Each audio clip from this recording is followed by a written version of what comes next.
Hello everyone, welcome to Learn Easy. कैसे हैं आप सब? आई होप आप सब बेहतर होंगे।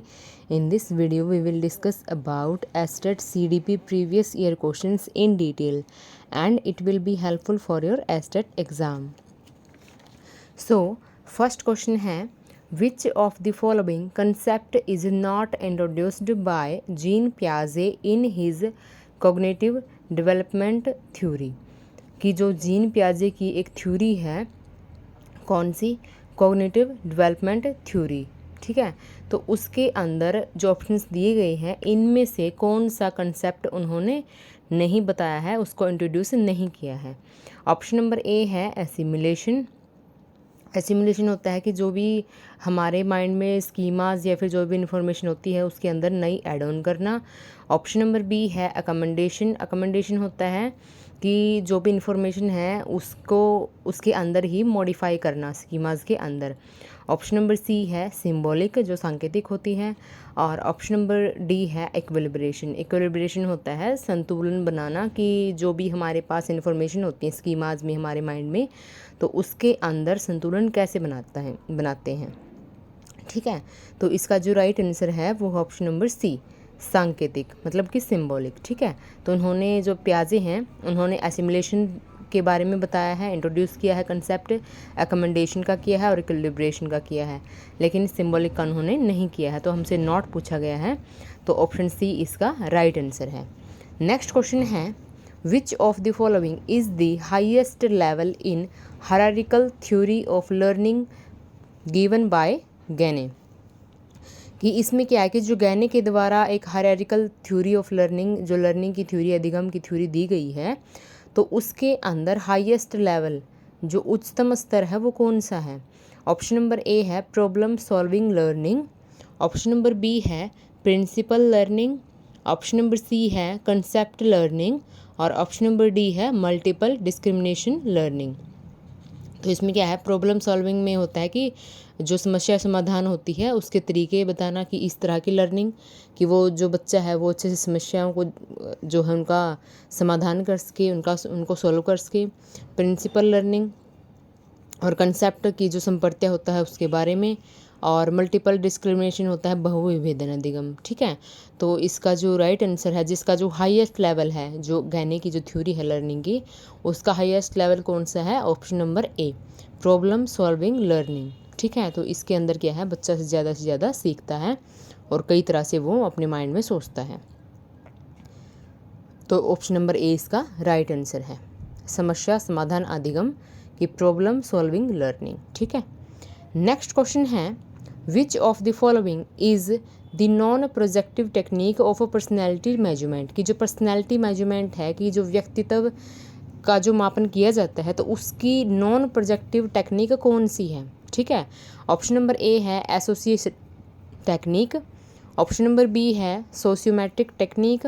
ऑप्शन नंबर सी है कंस्ट्रक्शन टेक्निक। और ऑप्शन नंबर डी है कंपल्शन टेक्निक। तो इसका जो राइट आंसर है वो option number B, sociometric technique. Sociometric technique है कि देखिए जो समाज नीतियाँ होती है वो एक नेचुरल टाइप की होती है ये, लेकिन जो बाकी की टेक्निक्स हैं वो एक टाइप से एक प्रोजेक्ट दिया जाता है। ठीक है, तो एक प्रोजेक्ट दिया जाता है। एसोसिएशन है मतलब कि साहचर्य, कि एक दूसरे के साथ काम करके पर्सनैलिटी टेस्ट वो सब करना, मेजरमेंट करना, मापन करना उसका। और जो कंस्ट्रक्शन होती है वो क्या है कि रचना, कि कंस्ट्रक्ट किसी अपनी नॉलेज, वो कंस्ट्रक्ट वो इस तरह से की जो चीज़ें होती हैं उसकी तरह की पर्सनैलिटी है जो उसका मापन करना। और कंपल्शन होता है पूर्ति, मतलब पूर्ति की कोई भी काम जैसे कि कंप्लीट हो गया हो तो उसकी तो क्या है, उसको कंपल्शन बोलते हैं। ठीक है, तो इसका जो राइट आंसर है वो ऑप्शन नंबर बी, समाज नीति जो प्रविधि है, सोशियोमेट्रिक टेक्निक है, तो ये क्या है, एक नॉन प्रोजेक्टिव टेक्निक है पर्सनैलिटी मेजरमेंट्स की।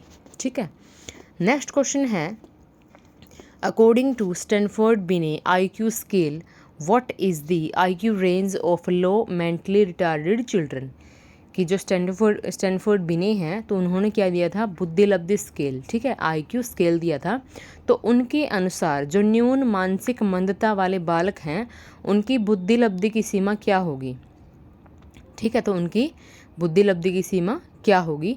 ऑप्शन नंबर ए है 52 से 67, ऑप्शन नंबर बी है 36 से 51, ऑप्शन नंबर सी है 20 से 35 और ऑप्शन नंबर डी है बिलो 20। ठीक है, तो इसका जो राइट आंसर है वो ऑप्शन नंबर ए 52 से 67 तक। तो क्या है कि इसकी जो बुद्धि लब्धि सीमा है बालकों की, जो न्यून मानसिक मंदता वाले हैं उनकी बुद्धि लब्धि सीमा 52 से 67 तक होगी, जो उनका IQ स्केल है बिने का उनके द्वारा, उनके अकॉर्डिंग।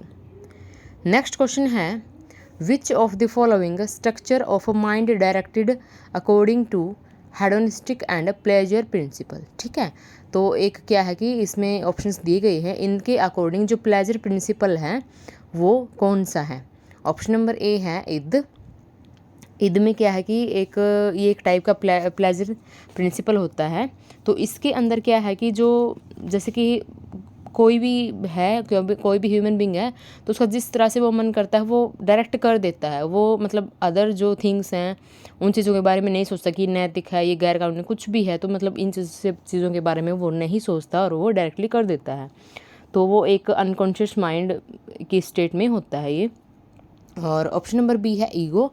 ईगो के अंदर क्या है कि एक रियलिटी प्रिंसिपल होता है। तो इसके अंदर क्या है कि थोड़ा सा जो हम मोरालिटी है उसके बारे में भी सोचते हैं और जो अपनी इच्छाएं हैं उसके बारे में सोचते हैं। तो बीच का कुछ हम ऐसे मतलब करके, तो क्या है कि कॉन्शियस जो रियलिज्म है, तो उससे क्या है कि हम जो भी काम करना है वो हम कर देते हैं। ठीक है, और ऑप्शन नंबर सी है परा अहम। सुपर ईगो होता है कि कोई भी अगर काम करना है तो हम सबसे पहले यही सोचते हैं, जो हमारा माइंड होता है उसमें अच्छे से कॉन्शियस माइंड से, कि ये जो है काम नैतिक है अनैतिक है। अगर कोई भी काम अच्छा बुरा जो भी है, जैसे कि चोरी करना है तो चोरी करना जैसे गलत होता है, ठीक है, गैर कानूनी भी होता है। तो उसमें क्या है कि वो एक वहाँ पे एक जो मोरल जो थिंकिंग है वो वहाँ पे एक टाइप से वो सोचने लगता है और उसके अकॉर्डिंग क्या है फिर, तो वो प्रा अहम में वो चीज़ चली जाती है कि सुपर ईगो। ठीक है, तो कि वो अपने उस माइंड की सुनेगा कि वो काम नहीं करेगा। ठीक है, और ऑप्शन नंबर डी है कॉलरे की पित्त प्रकृति। तो इसका जो राइट आंसर है वो ऑप्शन नंबर ए ईद। ईद में वही है कि जो है इसमें अदर जो थिंग्स हैं उसके बारे में किसी भी टाइप से जो इंसान है वो नहीं सोचता, और इसमें क्या है कि अनकॉन्शियस माइंड होता है और ये प्लेजर प्रिंसिपल है। ठीक है, तो इसमें मैं मान लो कि कभी आप कुछ भी चीज़ है, चोरी करने का मन, क्या पता मतलब किस तरह का काम करने का कर जाए, चोरी करना है कुछ भी करना है, तो वो उस टाइम नहीं सोचता, उसका जो अनकॉन्शियस माइंड में ये चीज़ें होती है तो वो एकदम से कर देता है। ठीक है, और जो अहम होता है उसमें क्या है कि जैसे कोई इंसान चोरी कर रहा है तो फिर वो देख लेता है कि कहीं उसको कोई देख तो नहीं रहा, तो इस तरह से करता है। और सुपर ईगो में क्या है कि अगर उसको ये चोरी करने का ख्याल मन में आता कि वो अपने माइंड को एकदम से ऐसे उस चीज़ से हटा लेता कि नहीं ये तो गलत है, ये अनैतिक चीज़ें हैं, गैर कानूनी हैं, तो वो नहीं करनी। ठीक है, तो इस तरह से तीनों चीज़ें, बीच वाला एक दोनों की साइड का होता है थोड़ा थोड़ा सा। ठीक है, रियलिटी प्रिंसिपल भी होता है इसमें थोड़ा, और कॉन्शियस जो रियलिज्म है वो भी होता है, और जो ईड और सुपर ईगो है वो दोनों बिल्कुल डिफरेंट होते हैं। ठीक है, तो इसका जो राइट आंसर है वो option number A.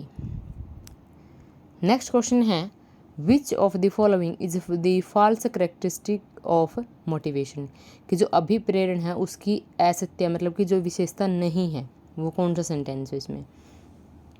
Option number A है in motivation behaviour of person is goal oriented, कि जो अभिप्रेरण है उसमें व्यक्ति का जो व्यवहार है वो लक्ष्य अनुमुखी होता है। ऑप्शन नंबर बी है मोटिवेटेड बिहेवियर डज कॉन्टिन्यूटी, कि जो अभिप्रेरित है वो व्यवहार निरंतरता करता है, कि वो जो है लगातार चलता रहता है। और लक्ष्य अनुमुखी क्या होता है कि एक गोल होता है, गोल ओरिएंटेड, मतलब कि हम कोई भी काम कर रहे हैं तो उसका हमारा एक गोल होता है कि हाँ हमें वहाँ तक पहुँचना है, तो हम इसलिए वो काम कर रहे हैं। ठीक है, और उसका जो व्यवहार है अभिप्रेरित का वो निरंतर कि कंटिन्यू चलेगा, तभी तो हम गोल तक पहुँच पाएंगे। ठीक है, ऑप्शन नंबर सी है nature of motivated behaviour is rigid, कि जो अभिप्रेरित है उसकी व्यवहार की जो प्रकृति वो कठोर होती है, स्टिक होती है। और ऑप्शन नंबर डी है motivation does energy changes in human beings, कि जो जिसको भी मोटिवेशन मिलता है, ठीक है, मोटिवेशन मिलता है तो उससे क्या है कि जो मनुष्य में क्या है कि ऊर्जा परिवर्तन करती है, ठीक है, ऊर्जा में है क्या, ऊर्जा बढ़ जाती है। कि जैसे कि हमारा कोई गोल होता है, हमें जैसे कि किसी एग्ज़ाम को क्लियर करना है तो वो हमारा गोल हो गया, ठीक है, तो उसके बाद क्या है कि हमारा जो व्यवहार है वो निरंतर चलता रहेगा उस टाइप में, ठीक है, उस स्टेट में हमारा जो व्यवहार है वो निरंतर चलता रहता है।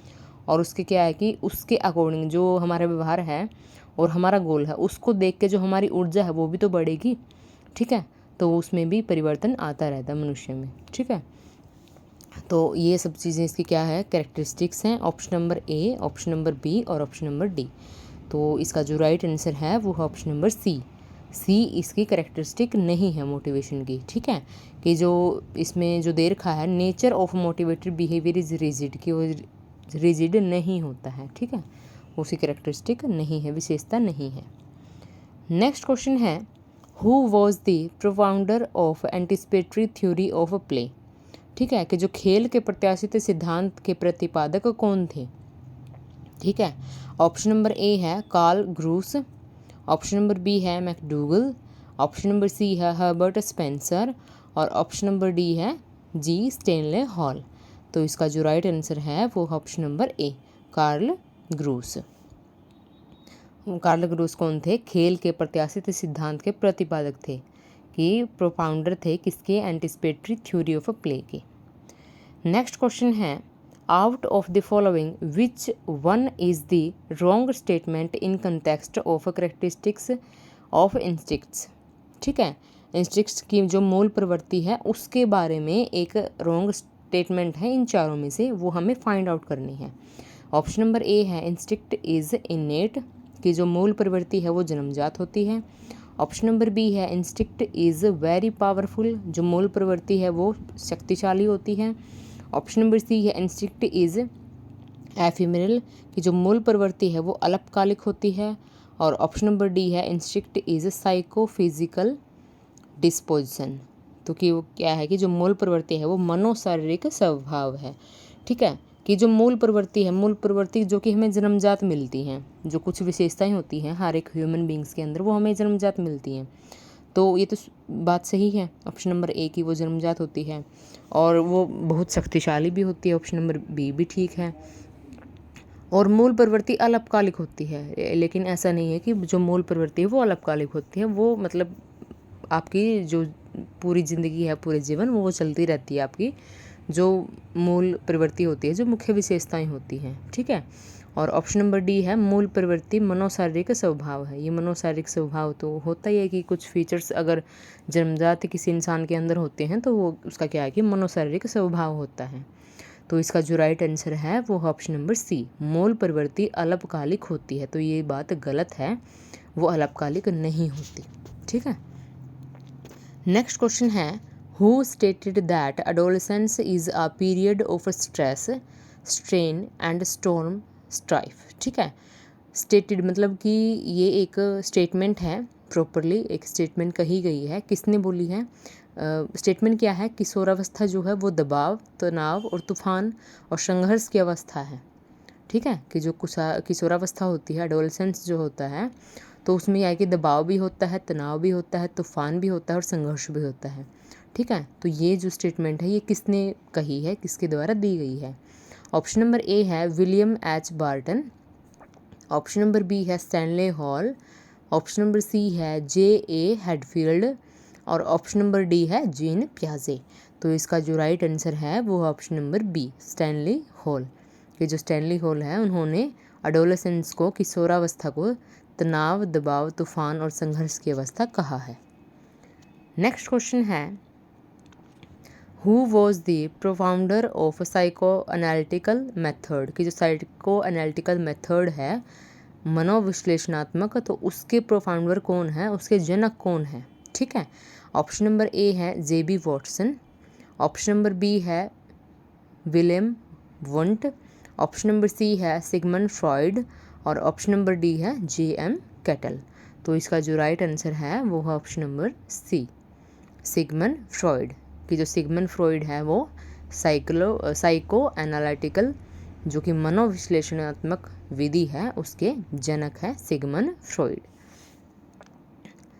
सो गाइज, इसी तरह से हम CDP से रिलेटेड एस्टेट एग्ज़ाम के सभी PYQs डिटेल में डिस्कस करेंगे और एस्टेट PYQs की सभी PDF भी मैं टेलीग्राम चैनल पर डेली शेयर करूंगी। टेलीग्राम चैनल का लिंक मैं इस वीडियो के नीचे शेयर कर दूंगी, वहां से आप लर्न इजी के टेलीग्राम चैनल को ज्वाइन कर सकते हैं। वीडियो पसंद आए तो लाइक, सब्सक्राइब और शेयर करना ना भूलें। Thanks for watching.